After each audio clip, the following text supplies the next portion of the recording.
Welcome back to another video, everyone. I'll show you how to open your wallet and use Apple Pay directly from the lock screen on your iPhone 16 or 16 Pro and Pro Max, making payments faster and more convenient.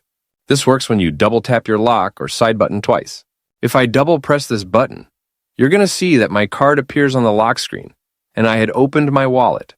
I can now hold my phone near the card reader and I will be able to pay instantly. But if you double-click this button and the card isn't showing up on the lock screen, then I have a couple of fixes for this.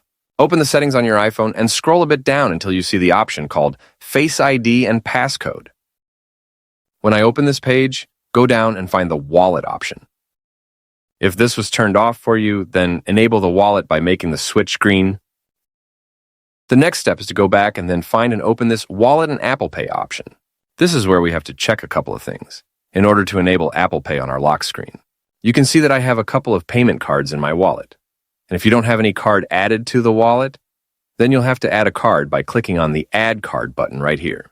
Also, since we're using the side button to open the card and the wallet from the lock screen, you'll have to enable this double-click side button option. So those are the things which you'll have to do in the phone settings in order to enable your wallet and Apple Pay from the lock screen. Thank you so much for watching this video, and I will see you in the next one.